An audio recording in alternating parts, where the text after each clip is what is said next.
আসসালামু আলাইকুম। সহজে পড়া শিখির পক্ষ থেকে সকলকে শুভেচ্ছা জানিয়ে শুরু করছি আজকে আমি আমার ক্লাস। আজকের ক্লাসে আমরা নবম দশম শ্রেণীর সাধারণ গণিত বইয়ের অধ্যায় 7-এর উদাহরণের একটি অঙ্ক করব। উদাহরণ 3। এই উদাহরণ 3টিও আমাদের এই অধ্যায় 7-এর জন্য খুবই গুরুত্বপূর্ণ। আমাদের গণিত বইয়ের এই উদাহরণ 3-এ বলা আছে ট্রাপিজিয়ামের যে কোনো দুইটি সমান্তরাল বাহু এবং এদের মধ্যকার বৃহত্তর বাহু সংলগ্ন দুইটি কোণ। আমাদের বইয়ে এই বাহু এবং এই কোণগুলোর কোনো নির্দিষ্ট মাপ দেয়া নেই, কিন্তু পরীক্ষার হলে আমরা দেখব যে আমাদের এগুলোর মাপ দেয়া আছে। তাই আজকে আমরা একটি মান ধরে নিয়েই এই সম্পাদ্যটি অঙ্কন করব। আমরা তাহলে এবার সম্পাদ্যটি অঙ্কন করা শুরু করি। আমরা প্রথমেই ট্রাপিজিয়ামের দুইটি সমান্তরাল বাহুর সমান করে দুটি রেখাংশ এঁকে নিব।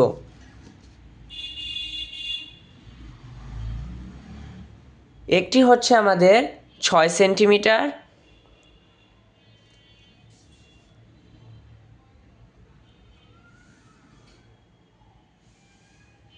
একটি হচ্ছে আমাদের 6 সেন্টিমিটার এবং অপর আরেকটি বাহু হচ্ছে আমাদের 4 সেন্টিমিটার।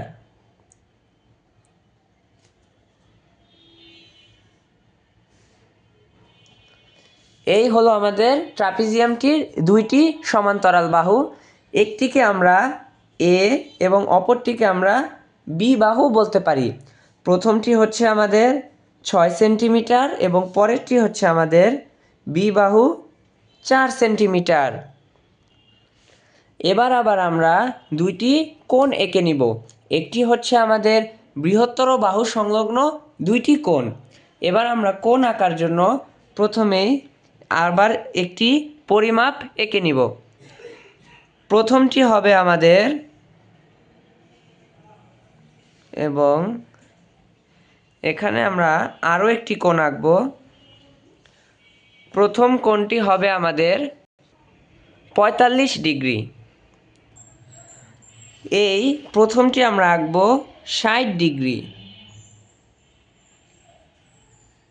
আমরা আঁকব এইভাবে 60 ডিগ্রি।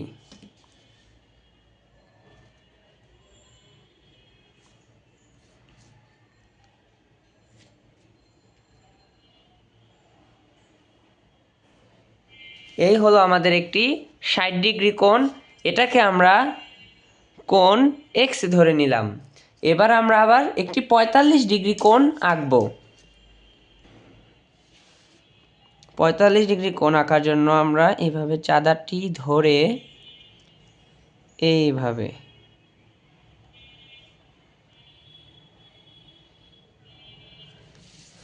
এটা হবে আমাদের 45 ডিগ্রি কোণ।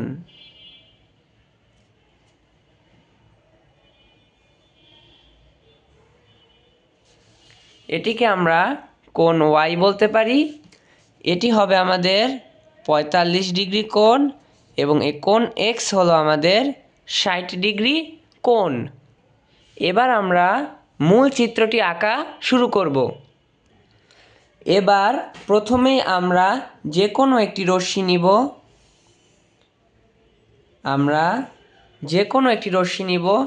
আমরা এই রশ্মিটিকে বলতে পারি এ এক্স রশ্মি, এই এ এক্স রশ্মি।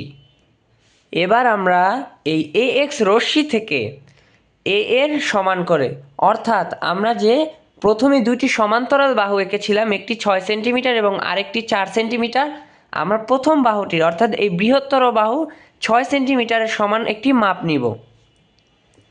এখানে বসিয়ে এভাবে করে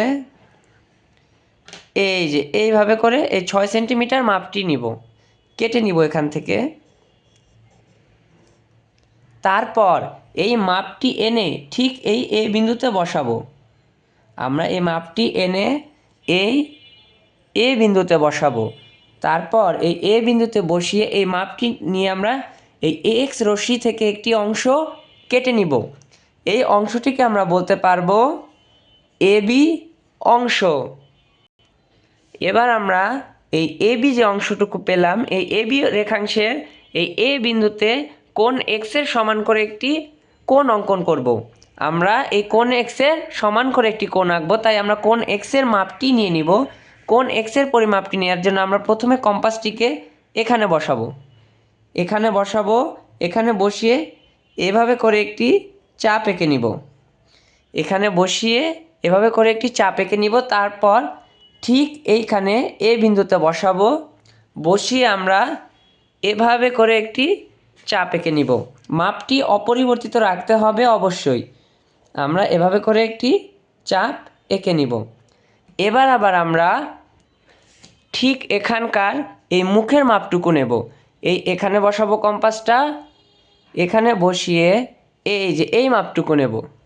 এখানে বসিয়ে আমরা এই মাপটুকু নিয়ে আবার এখানে বসাবো, যেখানে এই এবি রেখাংশকে ছেদ করেছে। ঠিক এখানে বসিয়ে এইভাবে করে এখানে একটি চাপ আঁকবো।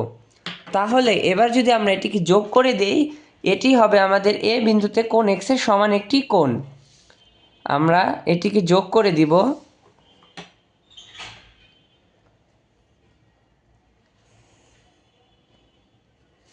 এটি হলো আমাদের এ বিন্দুতে কোণ এক্সের সমান করে একটি কোণ। আমাদের এই কোণটিও কিন্তু 60 ডিগ্রি হলো। এটাকে আমরা কোণ বি এ ওয়াই বলতে পারি, কোণ বি এ ওয়াই। এবার আবার আমরা এই এবি রেখাংশের বি বিন্দুতে আরও একটি কোণ অঙ্কন করব। এই কোণটি নিব আমরা এই কোণ ওয়াইয়ের সমান করে। একইভাবে আমরা এই ঠিক এখানে কম্পাসটি ওয়াই বিন্দুতে বসাবো। বসিয়ে এভাবে করে মুখ এখানে একটি চাপ এঁকে নিব। তারপর এই চাপটি অপরিবর্তিত রেখে এই বি বিন্দুতে এখানে বসাবো। বসিয়ে এভাবে করে একটি চাপ এঁকে নিব। এবার আবার আমরা ঠিক এখান থেকে এই মুখের মাপটুকু নেব। এখানে বসাবো। বসিয়ে এইভাবে এখানকার মাপটুকু নেব। এই মুখের মাপটুকু নিয়ে আমরা এবার এখানে বসাবো। আমরা এখানে বসিয়ে এভাবে করে একটি চাপ এঁকে নিব। এবার এটিকেও যদি আমরা যোগ করে দেই, তাহলে এটি হবে আমাদের বি বিন্দুতে কোণ ওয়াইয়ের সমান একটি কোণ।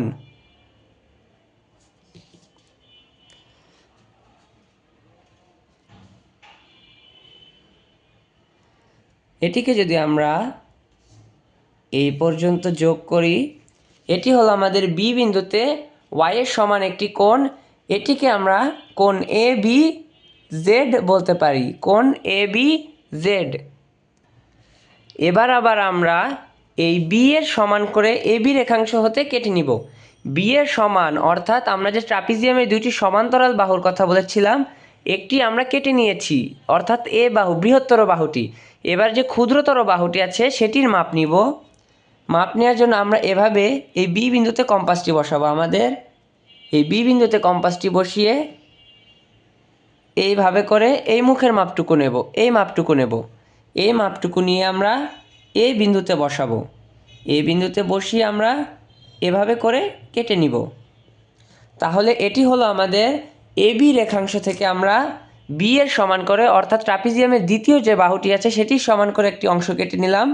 এটিকে আমরা এ ই অংশ বলতে পারি। এবার আবার আমরা কোণ এক্সের ব্যবহার করব, অর্থাৎ এই যে আমরা এ বি অংশ থেকে যে এ ই অংশটা কেটে নিলাম, এবার এই এ ই অংশের ই বিন্দুতে আমরা কোণ এক্সের সমান করে আরও একটি কোণ আঁকবো। কোণ এক্সের সমান করে ই বিন্দুতে আমরা আরও একটি কোণ আঁকবো। তাই আমরা আবারও কোণ এক্সের মাপটি নেব। ঠিক একইভাবে এখানে এভাবে কম্পাসটি বসাবো। বসিয়ে এভাবে করে এখান থেকে এই মাপটুকু নেব। নিয়ে আমরা ই বিন্দুতে বসাবো। আমরা এই ই বিন্দুতে বসিয়ে এভাবে করে কেটে নিব। আমরা ই বিন্দুতে বসিয়ে এভাবে করে কেটে নিব। এই চিত্রটি যেহেতু একটু এলোমেলো হতে পারে, তাই খুব সতর্কতার সাথে আমাদের চাপগুলোকে লক্ষ্য রাখতে হবে। আমরা ই বিন্দুতে বসিয়ে এভাবে কেটে নিলাম। এটি হচ্ছে আমাদের পরবর্তী চাপটি, এই যে এটি। এবার আবার আমরা করব কি, এই কোণ এক্সের মুখের মাপটুকু নেব। এখানে বসাবো। বসিয়ে আমরা এইভাবে করে মুখের মাপটুকু নিয়ে ঠিক এই মাপটুকু নিয়ে এবার আমরা যেখানে ছেদ করেছিলাম এই যে এখানে, এটা কিন্তু বি বিন্দুর ছেদবিন্দুতে বসিয়ে দিলে হবে না। এখানে আমাদের একটু সামান্য পার্থক্য আছে, হয়তো ক্যামেরায় বোঝা যাচ্ছে কি না। তারপর এভাবে এখানে ছেদবিন্দুতে বসিয়ে এভাবে করে একটি চাপ আঁকবো। চাপ আঁকার পরে দেখা গেল যে না, আমাদের তাহলে মোট ছেদবিন্দুটা এইখান পর্যন্ত আসছে, এইখানে স্পর্শ করছে। এবার আমরা ই বিন্দু থেকে এভাবে এখানেও একটি সরল রেখা এঁকে দিব, অর্থাৎ যোগ করে দিব। আমরা এটিকে খুব বেশি যোগ করব না, সামান্য একটু যোগ করলেই হবে। আমরা এটিকে এইভাবে একটু যোগ করে দিলাম, তাহলে এটিকে আমরা ইসি বলতে পারি, ইসি। এবার কি আমরা বলতে পারবো যে আমাদের এই ইসি রশ্মিটা এই বিজেড রশ্মিকে আমরা বলতে পারি এই সি বিন্দুতেই ছেদ করেছে। এবার আমরা এভাবেও বলতে পারি যে আমরা এই ইসি যে আঁকলাম, এই ইসিটা আমরা এ ওয়াইয়ের সমান্তরাল করে আঁকলাম, মানে এ ওয়াই যেভাবে গেছে ভূমি থেকে ইসিটাও ঠিক সেইভাবেই গেছে। এর পরের কাজটি আমাদের অনেকটাই সহজ। আমরা এখানে যে এই সি বিন্দুটি পেলাম, এই যে এই ছেদবিন্দু, এই ছেদবিন্দু থেকে এই যে এই ছেদবিন্দুটি আমরা যোগ করে দিব, অর্থাৎ এই সি বিন্দু যেটাকে আমরা বলছি, এইখান থেকে এইভাবে আমরা এটাকে যোগ করে দিব। আমরা এইভাবে যোগ করে দিব। আমরা যদি এটাকে এইভাবে যোগ করে দেই, তাহলে আমরা এটা তো সি, আমরা এটাকে ডি বলতে পারবো। তাহলে আমরা বলতে পারলাম যে আমরা সি থেকে এই পর্যন্ত যোগ করলাম, যেটাকে আমরা সিডি রশ্মি বলবো। এবার তাহলে আমরা বলতে পারি এভাবে যে এই সিডি যে রশ্মিটা আমরা আঁকলাম, এটাও কিন্তু আমাদের এই এ বি এর সমান্তরাল, অর্থাৎ এ বিটা যেভাবে সিডিটাও আমরা তার সমান্তরালেই সেভাবে এঁকেছি। যদি আমরা এই পর্যন্ত করতে পারি, তাহলে আমরা বলতে পারবো যে আমাদের এই এ বি সি ডি এটি হচ্ছে আমাদের উদ্দিষ্ট ট্রাপিজিয়াম, অর্থাৎ আমাদের যে ট্রাপিজিয়ামটি আঁকার কথা বলা হয়েছিল সেটি হয়ে গেল। এবার এ পর্যন্ত করলেই তো হবে না, আমাদের অঙ্কনটির বিবরণও খুব সুন্দরভাবে দিতে হবে। এবার আমরা অঙ্কনটির বিবরণ দেখে নিব। আমি যেভাবে যেভাবে এখানে এঁকেছিলাম এখানে সেভাবেই লেখা আছে। আমরা প্রথমেই যে কোনো রশ্মি এক্স থেকে এ এর সমান করে, অর্থাৎ যে দুইটি বাহু ছিল ট্রাপিজিয়ামের সমান্তরাল বাহু, তাদের মধ্যে যে বৃহত্তর বাহু এইচ এঁকেছিলাম সেটির সমান করে আমরা ওই এক্স রশ্মি থেকে এ বি অংশ কেটে নিয়েছিলাম। তারপর আবার সেই এ বি রেখাংশে এ বিন্দুতে কোণ এক্সের সমান করে, অর্থাৎ কোণ 60 ডিগ্রির সমান করে আমরা কোণ বি এ ওয়াই এঁকেছিলাম এ বিন্দুতে, এবং আবার বি বিন্দুতে আমরা কোণ ওয়াই অর্থাৎ কোণ 45 ডিগ্রির সমান করে আমরা কোণ এ বি জেড এঁকেছিলাম বি বিন্দুতে।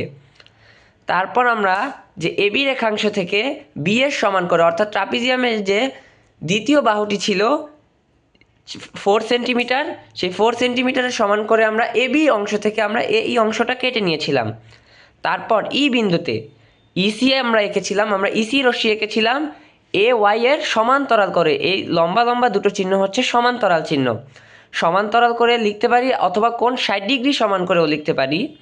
অর্থাৎ আমরা ই বিন্দুতে ইসি রশ্মি এঁকেছি এ ওয়াই এর সমান্তরাল করে, যা আমাদের বিজেড রশ্মিকে সি বিন্দুতে ছেদ করেছিল।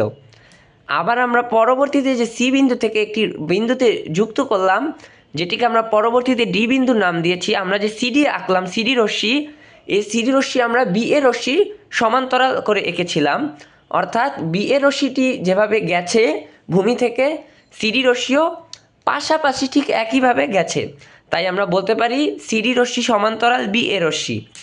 তারপর আমরা দেখতে পারলাম যে আমরা সিডি রশ্মিটাকে যে যুক্ত করলাম, এই সিডি রশ্মিটা আমরা বলতে পারি এ ওয়াই রশ্মিকে ডি বিন্দুতে ছেদ করেছিল। তাহলে আমরা চিত্রটির দিকে তাকিয়ে দেখব যে এই এ বি সি ডি হচ্ছে আমাদের উদ্দিষ্ট ট্রাপিজিয়াম। এই পর্যন্ত করলেই আমাদের সম্পাদ্যটি ফুল কমপ্লিট হয়ে যাবে। এতক্ষণ ধৈর্য ধরে ক্লাসে থাকার জন্য সকলকে ধন্যবাদ। সহজে পড়া শিখির পক্ষ থেকে আরও একবার শুভেচ্ছা জানিয়ে আজকের মতো আমি বিদায় নিচ্ছি। ধন্যবাদ সবাইকে।